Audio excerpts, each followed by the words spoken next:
첫인상만큼 중요한 것. 사람은 떠난 자리가 깨끗해야 한다.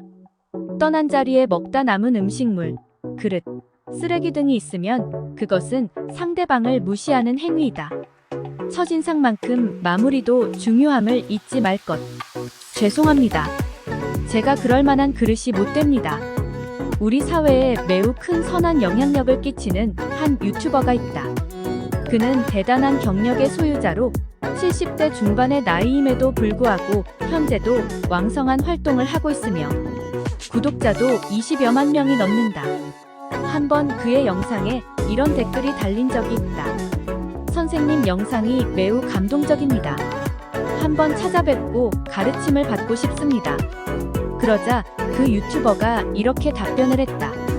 죄송합니다. 제가 그럴 만한 그릇이 못 됩니다. 완곡한 거절의 표시이지만 이 얼마나 겸손한 태도인지 모른다. 잘난 체하고 자기를 자랑하려고 하는 사람이 넘쳐나는 시대에 그 유튜버가 보여준 온유하고 겸손한 태도는 내게 참으로 잔잔한 감동을 주었다. 옳지 않아요. 남의 괴로움을 보고 즐거워함은 옳지 않아요. 남의 약함을 보고 조롱함은 옳지 않아요. 남의 불쌍함을 보고 그냥 지나침은 옳지 않아요. 남이 잘못을 반성하고 용서를 구하는데 받아주지 않음은 옳지 않아요. 남의 그릇된 언행을 보고 지적하지 않음은 옳지 않아요. 메시아 컴플렉스. 메시아 컴플렉스 머사이어 컴플렉스란 것이 있다. 이는 자기만의 독특한 이론을 바탕으로 자신이 희생하고 자신의 힘과 노력으로 세상을 구원하고 선한 곳으로 만들어야 한다는 일종의 자기중심적이고 강박적인 병적 증상을 의미한다. 이런 사람들은 주위에서 자칭 타칭 이른바 교주로 불리운다. 하지만 진정한 메시아나 성자들은 이상을 몸소 행동으로 실천해 인류의 발전에 이바지하고 세상과 역사에 널리 이름을 알린다. SNS가 보편화되면서 메시아 컴플렉스를 가진 사람들이 세상 도처에 깔려있다. 이들을 치료하는 방법은 그들에게 자신의 분수나 그릇을 알도록 현실적으로 자각시켜주는 것이다. 이들은 그저 평범한 사람이거나 정상적인 사람보다 미성숙하고 열등감에 사로잡힌 사람들임을 스스로 깨닫고 세상에서 정상적인 경제생활과 사랑을 하도록 삶의 질을 높여주는 대책이 필요하다. 이것이 정보 홍수 시대를 살아가면서 메시아 컴플렉스에 걸린 사람들이 신께 정상적으로 효도하는 방법인 것이다. 자원봉사는 그리 거창한 게 아니다. 우리는 흔히 자원봉사를 마치 대단한 것처럼 생각하고 부담을 갖기 쉽다. 예컨대 소록도나 재난지역 가서 육체적 정신적 노동을 하거나 소외된 사람들에게 일부러 찾아가 도움 주기, 나아가서는 가난한 나라 가서 봉사하는 것 등등. 그러나 일반 보통 사람들도 일상생활 속에서 충분히 자원봉사를 할 수 있다. 예를 들자면 이런 것들이다.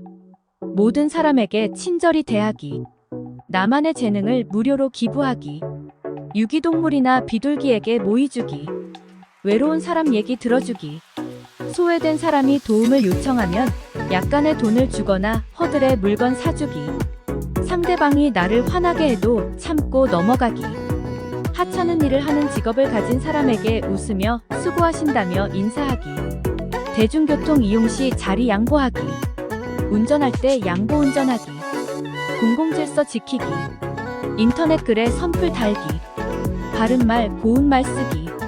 우리는 대단한 성자인 슈바이처나 테레사 같은 사람이 아니다. 자신의 그릇에 맞게 일상적인 보시를 하는 것도 신이 흡족해 하실 충분한 자원봉사가 되는 것이다. 사람이 살아가는 이유. 사람이 살아가는 이유는 무엇일까? 너무 냉정하고 이기적이고 윤리 도덕과 의리가 상실된 세상에 살다 보니 나는 한때 이런 생각을 한 적이 있었다. 그저 맛있는 거 실컷 먹고 예쁜 여자와 마음껏 사랑을 나누고 자고 싶을 때 자고 재밌는 거 많이 하고 사는 게 차라리 좋은 삶 아니겠는가? 심리학자 매슬로우에 따르면 사람은 1차적 욕구, 식욕, 성욕, 수면욕과 해결되어야 그 다음으로 소속욕구, 나아가 자아실현의 욕구로 나아간다고 했다. 더군다나 20세기에 전 세계의 모든 분야에 엄청난 영향을 미친 프로이드는 리비도러비도, 즉 성적인 욕구가 인간 모든 행동의 근본 원인처럼 말했다.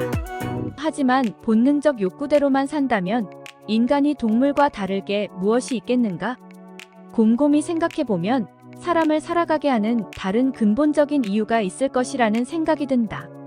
종교적인 이유를 들어보자면 불교식으론 가련하고 불쌍한 사람과 동물에 대한 자비를 베풀기 위해, 기독교식으로 하자면 신이 나에게 부여하신 사명을 위해, 유교식으로 얘기하자면 낳아주고 길러주신 부모에 대한 효도와 어진 인격을 갖추기 위해 사람은 사는 것이라고 볼 수 있다.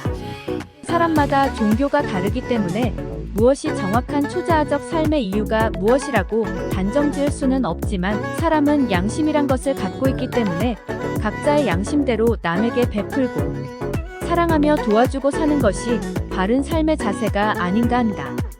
나에게 어떤 장애와 고난이 있더라도 나와 내 가족만을 위한 이기적인 삶은 신이 보호하는 삶이 아니다. 우리는 어느 누군가에게 필요한 존재이고 사랑과 자비를 베풀고 또한 사랑을 받고 살아야 할 존재들인 것이다. 나아가 신이 나에게 주신 달란트 재능을 세상에 기부하며 국가와 세계의 발전에 이바지하는 삶을 살아야 한다. 자기 그릇이 크던 작던 간에 우리는 이타적인 삶을 살 필요가 있다. 술, 담배, 마약, 도박, 나쁜 친구보다 더 해로운 것이 양심을 잃어버린 삶이다. 신이 우리에게 주신 슈퍼에고를 마음껏 발휘하며 살아갈 때 우리의 삶은 온전해지며 신체적, 정신적으로도 건강하게 된다.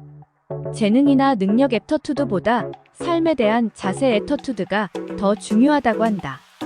부디 양심과 영혼을 잃지 말고 살아 신이 그대에게 부여해 주신 소중한 인생이 행복하고 건강하기를. 똑바로 살아라. 사람이 삿되고 나쁜 길을 갈 때 충고나 말로 안 되는 사람이 있다. 분명히 객관적으로 그릇된 행동을 하고 있는데 말귀를 못 알아듣는다. 이런 사람에겐 매가 약이다. 혼나야 한다. 정당한 노력이나 기도, 운 없이 비열한 방법으로 상대의 약점이나 캔에서 협박하고 야비하게 사는 놈들은 큰 꾸짖음을 당하거나 회초리를 맞거나 심지어 법의 심판을 받아야 한다. 인생 똑바로 살자. 그러면 분명 행복은 당신 편이 되어 있을 것이다. 착각에서 벗어나 현실적으로 살아가기. 당신이 세상에서 가장 옳은 사람이라고 생각하지 마라. 그건 착각이다. 당신이 세상에서 가장 이해심 많은 사람이라고 생각하지 마라. 그건 착각이다. 당신이 세상에서 가장 정의로운 사람이라고 생각하지 마라. 그건 착각이다. 당신이 세상에서 가장 지혜로운 사람이라고 생각하지 마라. 그건 착각이다. 당신이 세상에서 가장 정 많은 사람이라고 생각하지 마라. 그건 착각이다. 세상에는 당신보다 훨씬 옳고 이해심 많고 정의롭고 지혜롭고 정 많은 사람이 부지기수다. 평범한 사람에 지나지 않는 그대, 착각에서 벗어나 현실적이고 분수에 맞게 살아가기를.